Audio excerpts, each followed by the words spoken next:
नमस्कार, मी स्नेहा साम संजीवनी या आरोग्य विशेष कार्यक्रमात तुम्हा सगळ्यांचं स्वागत। मूत्रमार्गातील जंतुसंसर्ग आणि युरिनरी स्टोन या विषयावर आज आपण चर्चा करणार आहोत आणि त्यासाठी आपल्या स्टुडिओत आलेले आहेत शल्यविशारद डॉक्टर कपिल पाटील। डॉक्टर कपिल, खूप खूप स्वागत तुमचं सामच्या स्टुडिओमध्ये। सरांशी चर्चा करणार आहोत, मात्र त्याआधी सरांची थोडक्यात ओळख करून देते। डॉक्टर कपिल पाटील हे शल्यविशारद तज्ञ म्हणून गेली अनेक वर्ष कार्यरत आहेत या क्षेत्रामध्ये। तसंच डॉक्टर कपिल पाटील यांनी यूरोलॉजी या क्षेत्राचा गेल्या अनेक वर्षांचा अभ्यास आहे त्यांचा, तसंच या क्षेत्रामध्ये त्यांचा अनुभव सुद्धा आहे। त्यांनी अनेक अवघड अशा शस्त्रक्रिया ज्या आहेत, अनेक ऑपरेशन्स यशस्वीरित्या पार पाडलेले आहेत। तसंच डॉक्टर कपिल पाटील यांचे वैद्यकीय शिक्षण हे पुण्याच्या भारती विद्यापीठातून झालेलं आहे। डॉक्टर कपिल पाटील हे खरं तर पुण्याच्या Oxicare and mother and child care hospital, super speciality hospital Walhekarwadi इथे ते जनरल आणि यूरोलॉजी कन्सल्टंट म्हणून कार्यरत आहेत। ऑक्सिकेअर हॉस्पिटल हे सर्व सेवा आणि सुविधांनी सज्ज असं सुपर स्पेशालिटी हॉस्पिटल आहे, ज्या हॉस्पिटलमध्ये अनेक मेडिकल रिलेटेड सेवा एकाच छताखाली उपलब्ध आहेत। चला तर मग चर्चेला सुरुवात करूया। डॉक्टर, पुन्हा एकदा स्वागत तुमचं। युरिनरी स्टोन म्हणजेच मूतखड्याबद्दल आपण चर्चा करतोय, तर मूत्रवाह संस्थेमध्ये सगळ्यात सामान्यपणे सगळ्यात जास्त दिसून येणाऱ्या कुठल्या समस्या असतात? साधारणतः मूत्रवाह मार्गामध्ये युरिनरी ट्रॅक्ट इन्फेक्शन्स आणि युरिनरी स्टोन ह्या कॉमन दिसून येणाऱ्या समस्या आहेत। त्यामध्ये किडनीपासून तर लघवीच्या बाह्य मार्गापर्यंत जिथे कुठे काही इन्फेक्शन्स होत असतील त्याला एक ब्रॉड डेफिनेशन्स आपण युरिनरी ट्रॅक्ट इन्फेक्शन्स म्हणून देतो। अगदी। आणि दुसरा प्रश्न असा विचारायचा वाटतं की UTI किंवा युरिनरी ट्रॅक्ट इन्फेक्शन होण्यासाठी सामान्य काही कारणं असतात का? साधारणतः युरिनरी ट्रॅक्ट इन्फेक्शन्स होण्यासाठी तुमच्या सवयी, हॅबिट्स ह्या फार कारणीभूत असतात। दुसरी गोष्ट असते बाकी काही बेसलाईन्स डिसीजेस असतील, कोमॉर्बिडिटीज असतील, तर त्यासुद्धा तुम्हाला युरिनरी ट्रॅक्ट इन्फेक्शन्स तयार होण्यासाठी कारणीभूत होत असतात। तिसरं असतं ऑब्स्ट्रक्शन्समुळे सुद्धा युरिनरी ट्रॅक्ट इन्फेक्शन्स हे कॉमनली दिसून येत असतात। तुम्ही आता तुमच्या बोलण्यात डॉक्टर उत्तरामध्ये सवयींचा उल्लेख आला, तर सवयी त्या कुठल्या कुठल्या आहेत आपल्याला सांगता? ह्यामध्ये सर्वात कॉमन सवयी म्हटल्यानंतर डिहायड्रेशन। तर डिहायड्रेशन होण्याला कारणीभूत काय असतं? आपलं कमी पाणी पिणं ही एक सवयी असल्यामुळे सुद्धा युरिनरी ट्रॅक्ट इन्फेक्शन्स होत असतात। त्यानंतर अस्वच्छता, अनहायजेनिक कंडिशन्समध्ये युरिनरी ट्रॅक्ट इन्फेक्शन्स होण्याची जास्तीत जास्त संभावना वाढतात। तिसरं असतं एक्सटर्नल सोर्सेस। यामध्ये बाय मेडिकोज या आपण स्वतः कुठलं सेल्फ कॅथेटरायझेशन करत असू तर त्या अकॉर्डिंग सुद्धा एक्सटर्नल सोर्सने युरिनरी ट्रॅक्ट इन्फेक्शन्स होणं स्वाभाविक असतं। आणखी काही बाह्य कारणं सुद्धा आहेत का, किंवा बाह्य मार्गाने सुद्धा UTI इन्फेक्शन्स वगैरे होतात का? त्यामध्ये बाह्य कारणांमध्ये आपण अनहायजेनिक कंडिशन्स स्वीकारूया। त्याच्यामध्ये अनहायजेनिक पद्धतीने अनसेफ्टी इंटरकोर्स केल्यामुळे सुद्धा इकडचं इन्फेक्शन त्या बाजूला जाऊ शकतं, त्या बाजूचं इन्फेक्शन ह्या बाजूला येऊ शकतं, हे एक कारण बाह्य स्रोतामध्ये येईल। दुसरं पोस्ट सर्जिकल अनहायजेनिक इक्विपमेंट्स जर आपण यूज करत असू सर्जरीच्या काळामध्ये तर त्यावेळेस सुद्धा इन्फेक्शन्स, युरिनरी ट्रॅक्ट इन्फेक्शन्स हे कॉमनली दिसून येत असतात। तिसरं असतं की कॅथेटरायझेशन्स, म्हणजे बाय मेडिकोज किंवा काही पेशंट्सला स्टिक्चर्स असतात, सो सेल्फ कॅथेटरायझेशन्स करावे लागतात। त्या कंडिशन्समध्ये सुद्धा एक्सटर्नल सोर्सने युरिनरी ट्रॅक्ट इन्फेक्शन्स इंट्रोड्यूस होत असतात। अगदी। डॉक्टर, खरं तर आपल्या मूत्रमार्गात जर काही अडथळे असतील तर त्याच्यामुळे सुद्धा युरिनरी ट्रॅकमध्ये इन्फेक्शन निर्माण होऊ शकतं? याच्यामध्ये अडथळ्यांमध्ये प्रामुख्याने ॲनाटॉमिकल डिफेक्ट्स असतील, काही कंजेनिटल ॲनॉमॉलीज असतील, त्यामध्ये साधारणतः स्टिक्चर आपलं युरिनरी ट्रॅक्ट इन्फेक्शन्स दिसून येत असतात। नंतर ट्रोमा असेल, कुठलाही बाह्य आघात झाला असेल, त्याच्याने मूत्रवाह संस्थेमध्ये कुठे काही प्रेशर तयार झालं असेल, त्याच्यामुळे सुद्धा ऑब्स्ट्रक्शन होऊन युरिनरी ट्रॅक्ट इन्फेक्शन्स तयार होतात। त्याच्यानंतर स्टिक्चर जे असतात हे साधारणतः काही बेसिक डिसीजेस असतील किंवा ट्रोमा असेल, याच्याने स्टिक्चर्स फॉर्म होऊन urinary tract infection bacteria grow होऊन युरिनरी ट्रॅक्ट इन्फेक्शन्स तयार होण्याच्या संभावना कॉमनली दिसून येत असतात। तिसरं असतं की कुठला काही स्वाभाविकपणे 40-50 नंतर प्रोस्टॅटिक हायपरप्लेजिया असतो, प्रोस्टेटची साईज वाढत असते। त्या प्रोस्टेटिकच्या साईज वाढल्यामुळे आपल्या युरिनचं जे पोस्टवाईड रेसिड्यू असतो तो वाढतो आणि त्यामुळे सुद्धा युरिनरी ट्रॅक्ट इन्फेक्शन्स तयार व्हायला एक तिथे कंडिशन तयार होते। दुसरं असतं बॉडीमध्ये कुठे काही ट्यूमर तयार होत असेल, तो मूत्र व संस्थेवरती प्रेशर तयार करत असेल, त्या प्रेशरमुळे सुद्धा मूत्र व संस्था कुठेतरी दाब येऊन स्ट्रिक्चर्स फॉर्म होऊन आपल्याला युरिनरी ट्रॅक्ट इन्फेक्शन्स होऊ शकतात. तिसरं असतं की ऑब्स्ट्रक्शन्सला कारणीभूत असतात स्टोन. कुठल्याही पद्धतीचे युरिनरी स्टोन्स जर कुठे जाऊन ऑब्स्ट्रक्ट करत असतील तर त्याच्या मागे सुद्धा इन्फेक्शन्स तयार होण्याचे चान्सेस होत असतात आणि तो एक कारण असू शकतं. त्यानंतर युरायनरी स्टॅसिसमध्ये कुठलाही सपोज तुमचं ब्लॅडर पूर्ण लघवी बाहेर फेकण्यासाठी अनुकूल नसेल तर त्या कंडिशनमध्ये सुद्धा तुमच्या ब्लॅडरमध्ये पोस्टवाईड रेसिड्यू जास्त राहून पुन्हा तिथे इन्फेक्शन्स तयार होऊ शकतात आणि त्या कारणांनी तुम्हाला इन्फेक्शन होऊ शकतं. त्याच्यानंतर काही मेडिसिन्स अशा आहेत की ते वर्षानुवर्ष कंटिन्यूस घेत राहिल्यामुळे सुद्धा युरिनरी इन्फेक्शन्स होऊ शकतात. अच्छा डॉक्टर, तुम्ही स्ट्रिक्चर्सचा उल्लेख केला, तर स्ट्रिक्चर्स म्हणजे नेमकं काय आणि हे कशामुळे होऊ शकतं? साधारणतः युरिनरी ट्रॅक्टमध्ये साधारणतः किडनीपासून तर बाहेरच्या मार्गापर्यंत कुठेही युरेथ्रल म्युकोजा असतो, तो एन्क्रोचेस होऊन ल्युमेन हा बारीक होऊन जातो. त्याच्यामुळे जो तुमचा ल्युमेन बारीक झाल्यामुळे तुमचा युरिनचा फ्लो कुठेतरी कमी पडतो आणि ती मागे जे ऑब्स्ट्रक्शन तयार होतं तर त्याच्यामुळे युरिनरी ट्रॅक्ट इन्फेक्शन होऊन तिथे इन्फेक्शन मोठ्या पद्धतीने फोपावल्याचं दिसून येतं आहे. त्याच्यामध्ये काही कंजेनिटल ॲनॉमॉलीज असतील. सपोज पेल्वी युरेट्रिक जंक्शन नॅरो असेल, म्हणजे तो जन्मताच नॅरो असेल किंवा नंतर काही कारणास्तव नॅरो झालेला असेल किंवा परयुरेथ्रल व्हॉल्व्स असतात, म्हणजे त्वचेच्या आत कुठेतरी काहीतरी लेयर तयार होतो आणि त्यामुळे ह्या गोष्टी आपल्याला दिसून येतात की जन्मतापासूनच काही प्रॉब्लेम असल्यामुळे तिथला म्युकोसा हा बारीक होऊन तिथे इन्फेक्शन्स तयार होत आहेत किंवा स्ट्रिक्चर्स तयार होत आहेत. नंतर काही इन्फ्लॅमेटरी डिसीजेससुद्धा असतात. त्याच्यामध्ये गोनोरिया असेल, सिपिलिस असेल किंवा काही बेसिक गोष्टी असतील, त्याच्यामध्ये सुद्धा तुम्हाला स्ट्रिक्चर्स हे दिसून येत असतात. त्याच्यानंतर पोस्ट सर्जरी युरिनरी ट्रॅक्टमधली कुठली काही सर्जरी झाली असेल किंवा कुठल्या बाकी सर्जरीज झाल्या असतील, कॅथेटरायझेशन झाले असतील, त्याच्यामध्ये सुद्धा स्ट्रिक्चर्स होण्याचे आपल्याला कारणं दिसून येत असतात. त्याच्यानंतर काही कोमॉर्बिडिटीज असतील, म्हणजे पेशंटला बेसिकली डायबिटीस असेल, ट्युबरक्युलोसिस असेल, मॅलिग्नन्सी असेल, तर त्याच्यामध्ये सुद्धा ॲनाटॉमी बिघडून आणि स्ट्रिक्चर्स होण्याचे चान्सेस नाकारता येत नाहीत. नंतर पोस्ट रेडिएशन्समध्ये सुद्धा लोअर युरेट्रिक स्ट्रिक्चर्स म्हणजे सीए सर्विक्स वगैरे असतील आणि त्या कंडिशनमध्ये रेडिएशन घेतलेलं असेल तर लोअर युरेटरी ट्रॅक्ट स्ट्रिक्चर्स होण्याचे चान्सेस नाकारता येत नाहीत. खडा युरिनरी ट्रॅकमध्ये का निर्माण होतो, त्याची कारणं काय आहेत? याच्या आधीही मी तुम्हाला एक स्ट्रिक्चर बाबतीचं एक ॲडिशनल सांगू इच्छितो. त्याच्यामध्ये स्ट्रिक्चरचं जर डायग्नोसिस करायचं असेल तुम्हाला तर साधारणतः रुटीन ब्लड इन्व्हेस्टिगेशन्स करणं जरुरीचे असतं. त्याच्यामध्ये हिमोग्राम असेल, युरिया असेल, क्रिएटिनिन लेवल असेल, युरिन रुटीन असेल, urine culture and sensitivity report असेल. Urine culture and sensitivity report हा फार महत्त्वाचा ठरतो. त्याच्यामध्ये without any culture sensitivity report तुम्ही अँटीबायोटिक देत असाल तर ती ब्लाइंड ट्रीटमेंट असेल असं मला वाटतं. त्याच्यानंतर सोनोग्राफीमध्ये तुम्ही पोस्टवाईड रेसिड्यू किती आहे हा बघायला पाहिजे. ते त्याच्यामध्ये सुद्धा आपल्याला कळतं की पोस्टवाईड रेसिड्यू जास्त असेल तर कुठेतरी काहीतरी युरिन फ्लो ब्लॉक होतो आहे आणि त्याच्यामुळे स्ट्रिक्चर फॉर्म. तिसरं आहे की युरोफ्लोमेट्री. त्याच्यामध्ये लघवीच्या भांड्याला एक कम्प्युटर जोडलेला असतो आणि त्याच्यात पेशंटला सांगितलं जातं की ह्या भांड्यात लघवी करा. त्याच्यानंतर तो एक ग्राफ घेतला जातो. त्या ग्राफमध्ये सुद्धा आपल्याला स्ट्रिक्चरचं पॅटर्न कळत असतो की हे ऑब्स्ट्रक्शन कशामुळे तयार झालं आहे किंवा हे स्ट्रिक्चर आहे की प्रोस्टेटमुळे आहे किंवा ब्लॅडरच्या इन्सफिशियन्सीमुळे आहे, तर त्याच्यामुळे सुद्धा आपल्याला दिसून येत असतं. तिसरं असतं की RGU-MCU हे एक्सरेची एक तपासणी असते. त्याच्यामध्ये बाहेरच्या लघवीच्या मार्गातून आपण एक रेडिओपेक औषध टाकत असतो लघवीच्या मार्गामध्ये आणि त्याच्यामध्ये अँटेरियर युरेथ्रामध्ये कुठे काही स्ट्रिक्चर असतील तर त्या एक्सरे घेऊन आपण त्याच्यावर डायग्नोसिस करू शकतो. दुसरं एक तपासणी आहे त्याच्या पुढची पोस्टेरियर युरेथ्रासाठी, ते मिक्च्युरेटिंग युरेथ्रोग्राम.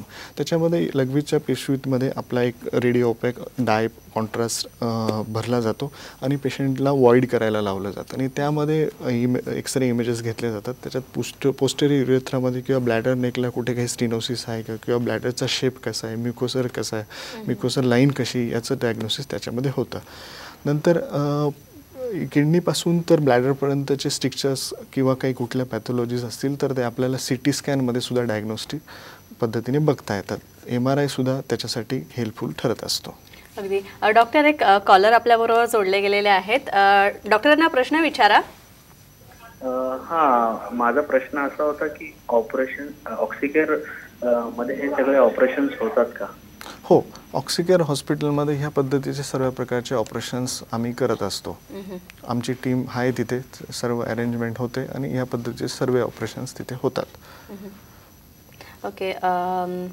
डॉक्टर, खरं तर आता आपण स्टोनविषयी बोलूया. तर स्टोन होण्याची कारणं काय आहेत नेमकी? साधारणतः आपल्या किडनीचं कार्य काय आहे की किडनीचं कार्य म्हणजे शरीरातील मेटाबॉलिक वेस्ट बाहेर काढणं किंवा रेड ब्लड सेल्स तयार करणं किंवा हार्मोनल बॅलन्स ठेवणं, बॉडीचं फ्लुइड बॅलन्स ठेवणं, या पद्धतीचे कार्य किडनीचे आहेत. परंतु याच्यामध्ये कुठेही काही डिस्टर्बन्स होऊन जर शरीरात मिनरल्स किंवा सॉल्ट डिपॉझिटेड होत असतील तर ते किडनीच्या तिथे डिपॉझिट होतात आणि त्या पद्धतीने स्टोन होण्यास कारणीभूत ठरत असतात. नक्कीच. डॉक्टर, त्याच्यानंतर अजून एक आहे की काही डिसीजेस आहेत ज्याच्यामध्ये हायपर पॅराथॉयरॉइडिझम म्हणून एक असतं की हार्मोनल इम्बॅलन्समुळे हायपर पॅराथॉयरॉइडिझम होऊन सुद्धा स्टोन होण्यास कारणीभूत ठरू शकतं. त्याच्यानंतर व्हिटॅमिन Aची डेफिशियन्सीसुद्धा स्टोन होण्यासाठी कारणीभूत ठरू शकते. नंतर युरॅनरी स्टॅसिस, काही डायबिटीज वगैरे ह्या पॅथॉलॉजीजमध्ये सुद्धा काही पसफ्लेक्स तयार होऊन स्टोन होऊ शकतात. अगदी. यानंतर डॉक्टर आणखीही प्रश्न आपण घेणार आहोत, मात्र त्याआधी साम संजीवनीमध्ये एक छोटासा ब्रेक घेऊयात.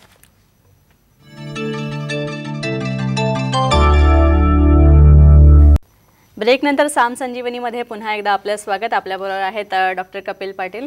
डॉक्टर, खरं तर आपण स्टोनविषयी बोलतोय, तर कोणत्या सवयी अशा आहेत का किंवा अशी कोणती उपचार पद्धती आहेत का, ट्रीटमेंट आहेत का, ज्याने स्टोन होणं वारंवार टाळता येईल? ॲनाटॉमिकली आपण बघायला गेलं, सगळ्या पॅथोफिजिओलॉजीनुसार बघायला जर तुमची सिस्टीम ड्रेनिंग असेल तर कुठल्याही पद्धतीचं इन्फेक्शन्स होणार नाही. त्यानंतर आपण विचार करतो, बऱ्याचशा डॉक्टरांच्या फाईल्सच्या मागे सुद्धा लिहिलेले असतात किंवा पेशंटसुद्धा विचारतात, डॉक्टर मला वारंवार स्टोन होतात तर मी कुठल्या गोष्टी खायच्या आणि कुठल्या गोष्टी नाही खायच्यात.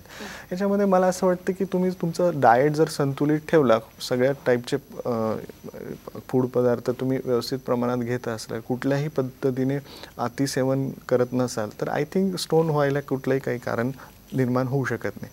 त्याच्यामध्ये सपोज काही लोकांचं असं म्हणणं असतं की बियांचे पदार्थ अवॉइड करा. साधारणतः आपण दररोज बियांचे पदार्थ खातो का, त्याच्याकडे आपण लक्ष द्यायला पाहिजे. असं सपोज आपण एक टोमॅटो पकडूया, टोमॅटोमध्ये बिया असतात म्हणून टोमॅटो स्टोनवाल्या पेशंटने खायचंच नाही. सपोज एखाद्या पेशंटला डायबिटीसही असेल, स्टोनचाही त्रास आहे, अस्थमाही असेल, तर आपण एक लिस्ट केली तर त्या माणसाने मग खायचं काय, असा प्रश्न निर्माण होईल. तर त्यामध्ये मला असं वाटतं की आणि टोमॅटो पकडला त्याच्यामध्ये बिया आहेत म्हणून सोडला तर टोमॅटोमध्ये बाकी काही आपले जीवनसत्व नाही आहेत का, त्याची कमतरता नाही भासू शकत का. तर मला तरी वाटतं की यामध्ये जरा सायंटिफिकली अजून रिसर्च होणे जरुरीचे आहेत आणि आय थिंक संतुलित डाएट ठेवणं तुमचं जरुरीचं आहे. त्याच्यामध्ये डेली एक्सरसाइज करणं, डेली हायड्रेट राहणं, ह्या गोष्टी करणं मला हे वाटतं. आणि त्यानंतर सुद्धा जर तुम्हाला स्टोन होत असतील तर आय थिंक तुम्ही वर्ष, 1.5 वर्ष, 2 वर्षाला जरा इन्व्हेस्टिगेट करून घेतलं पाहिजे. सहसा मी माझ्या पेशंट्सला सांगतो की तुमच्या वाढदिवसाच्या दिवशी अजून एक गिफ्ट घ्या, त्याच्यामध्ये एक सोनोग्राफी करून घ्या, म्हणजे तुम्हाला कळेल की हा स्टोन किती साईजचा आहे, काय साईजचा आहे किंवा स्टोन आहे की नाही आहे. त्या अकॉर्डिंग जर छोटे स्टोन असतील तर आपण स्वतःच काही शेड्यूलमध्ये चेंज करून ते स्टोन बाहेर काढू शकतो. अगदी. डॉक्टर, खरं तर स्टोनचं निदान जर करायचं असेल तर त्यासाठी कोणत्या चाचण्या करता येतात? त्याच्यामध्ये सहसा आपण जनरल रुटीन लॅब्स असतात, urea, create, haemogram, urine routine ह्या पद्धतीच्या तपासण्या असतात. त्याच्यामध्ये युरिया क्रिएट लेवल ही नॉर्मल असेल तर टेन्शन घेण्याचं काही कारण नाही. त्याच्यानंतर सोनोग्राफी असते. सोनोग्राफीमध्ये रेडिओल्युसेंट स्टोन दिसतात, त्याच्याबरोबर कोरिलेट आपण एक्सरे केयूबी करायला हवा. त्याच्यामध्ये एक्सरे केयूमध्ये रेडिओपॅक स्टोन दिसत असतात. साधारणतः सोनोग्राफी आणि एक्सरे याचं कोरिलेशन करून आपण स्टोनचं डायग्नोसिस करू शकतो. त्यानंतर पुढची तपासणी असते इंट्राव्हेनस पायलोग्राफी. त्याच्यामध्ये एक रेडिओपॅक कॉन्ट्रास्ट आपण थ्रू IV देत असतो आणि त्याच्यामध्ये आपली किडनीची साईज, शेप, ॲनाटॉमी ती ड्रेनिंग कशी आहे, कुठे हायड्रोयुरेटरोनेफ्रोसिस आहे की नाही याचा त्याच्यामध्ये डायग्नोसिस होतो. स्टोन असेल तर त्याचा हार्डनेस वगैरे एक इमेजने आपल्याला बघता येतो. त्याच्यानंतर तो स्टोन लोकेट कुठे आहे याचाही आपल्याला डायग्नोसिस होतं. त्याच्या पलीकडे जाऊन CT स्कॅन महत्त्वाचा ठरतो. CT स्कॅनमध्ये ॲडिशनल ॲनाटॉमी वगैरे आपल्याला कळत असते, स्टोनचं लोकेशन वगैरे कळत असतं, त्याच्यानंतर हार्डनेस कळत होतं. हाऊसपिन युनिट हा फार महत्त्वाचा विषय असतो.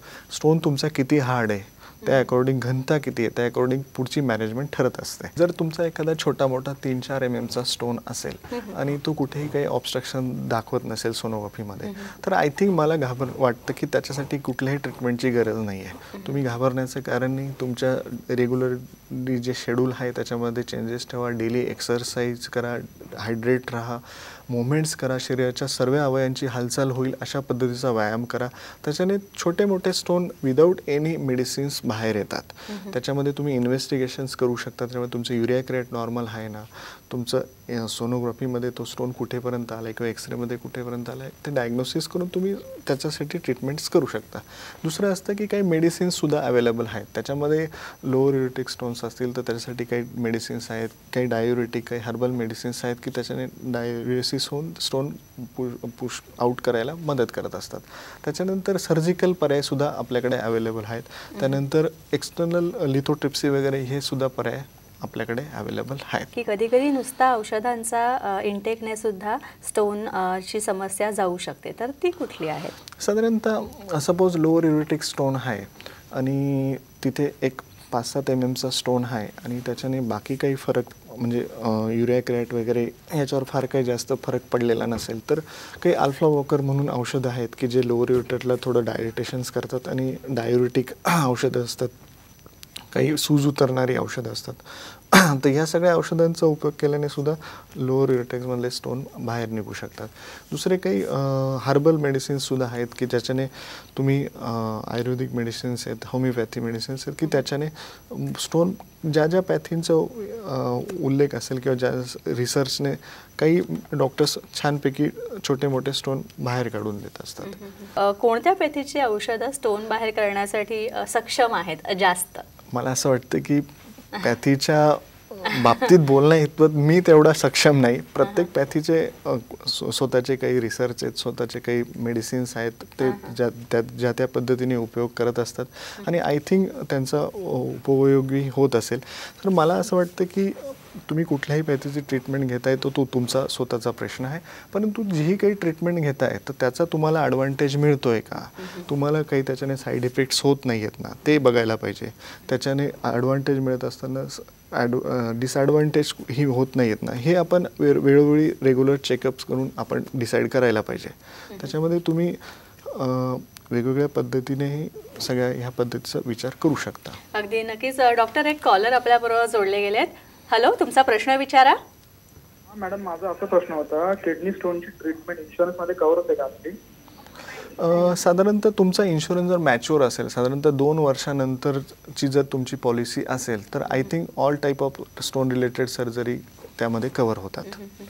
अगदी. आणि डॉक्टर, खरं तर Oxicare mother and child super speciality hospital आहेत, ते सुद्धा प्रोव्हाइड करतात या प्रकारची सुविधा, तर त्याबद्दल थोडंसं सांगा. बऱ्याचशा ह्या स्टोनच्या सर्जरी असतील, पेशंटचा इन्शुरन्स जर मॅच्युअर्ड असेल ना तर कुठल्याही पद्धतीचा इन्शुरन्ससाठी प्रॉब्लेम्स येत नाहीत. शेवटी तो पेशंटचाही हक्क आहे की त्यांचं सगळे सर्जरीज इन्शुरन्समध्ये कव्हर होऊन जावं. अगदी.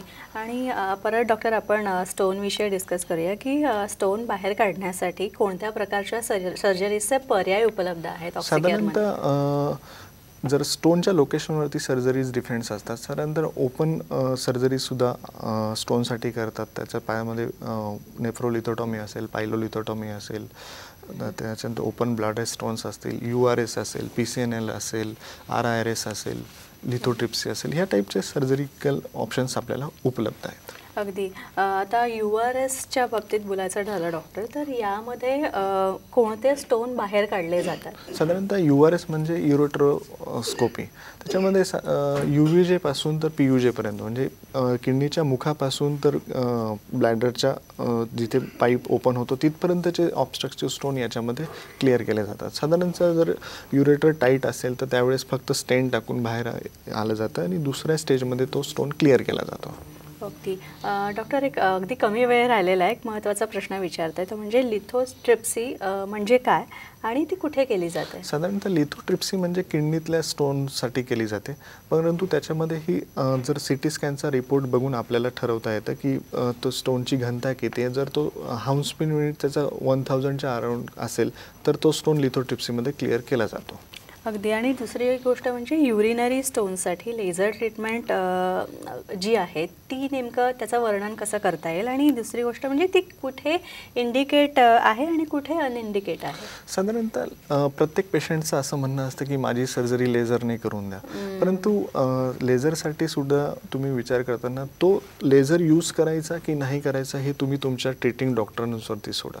ते ठरवतील की कुठे लेझर यूज करायचा आणि कुठे नाही करायचा. बऱ्याचशा पेशंटचा आग्रह असतो की डॉक्टर मला लेझरनेच ट्रीटमेंट करून द्या. तर त्याच्यामध्ये जर तुमचा स्टोन फारच एम्बेडेड असेल, वॉलमध्ये रुतलेला असेल, तर त्याच्यामध्ये लेझर ट्रीटमेंटने टिश्यू डॅमेजिंग पण होऊ शकतात. त्याच्यामुळे तुमचे डॉक्टर्स ठरवतील की तुम्हाला कुठे म्हणजे लेझर यूज करायचा आहे किंवा नाही करायचा आहे. तर आय थिंक ते तुम्ही डॉक्टरांवर. आणि अगदी एक शेवटचा प्रश्न विचारते, तो म्हणजे कोणत्या प्रकारच्या वाढलेल्या प्रोस्टेटसाठी शस्त्रक्रिया अगदी गरजेची असते?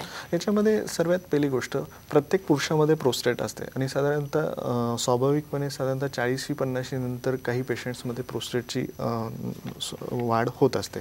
त्याच्यामध्ये साधारणतः जी प्रोस्टेट ऑब्स्ट्रक्ट करत असेल, तुम्हाला सिम्पटम्स दाखवत असेल ऑब्स्ट्रक्शनचे, त्या प्रोस्टेटमध्ये सर्जरी करणं महत्त्वाचं असतं. आणि दुसरी गोष्ट म्हणजे आणखी एक गैरसमज असतो की म्हणजे प्रोस्टेट एक्सपान्शन होतं आहे म्हणजे कुठेतरी ते जाऊन कॅन्सरमध्ये रूपांतरित होणार, तर हा गैरसमज आपल्याला कसा दूर करता येईल? शेवटी कॅन्सरचे जे कॉजेस आपण बघितले तर त्याच्यामध्ये अजून काही तसं क्लिअर नाही आहे की ह्याच गोष्टींमुळे कॅन्सर होतो, परंतु बॉडीमधला कुठलाही ट्यूमर कॅन्सरमध्ये कन्वर्ट होऊ शकतो. परंतु असं घाबरून जाण्याचं कारण नाही की मला प्रोस्टेट वाढलं आहे म्हणजे कॅन्सर होणारच. त्याच्यासाठी प्रोस्टेट स्पेसिफिक अँटीजन म्हणून रक्ताची तपासणी आहे, ती वेळोवेळी करत राहिलं तर तुम्ही ठरवू शकता की तो कॅन्सर आहे की इन्फेक्शनमुळे तुमचं PSA वाढलं आहे की कॅन्सरमुळे वाढलं आहे. तर डॉक्टरांच्या सल्ल्याने तुम्ही पुढे जाऊ शकता. नक्कीच डॉक्टर, तुम्ही इथे आलात आणि याविषयी मार्गदर्शन केलं त्याबद्दल खूप खूप धन्यवाद. नमस्कार. यानंतर साम संजीवनीमध्ये आपण इथेच थांबतोय. पुन्हा भेटूया नवीन विषयांसह आणि नवीन तज्ज्ञांसह. तोपर्यंत नमस्कार. नमस्कार.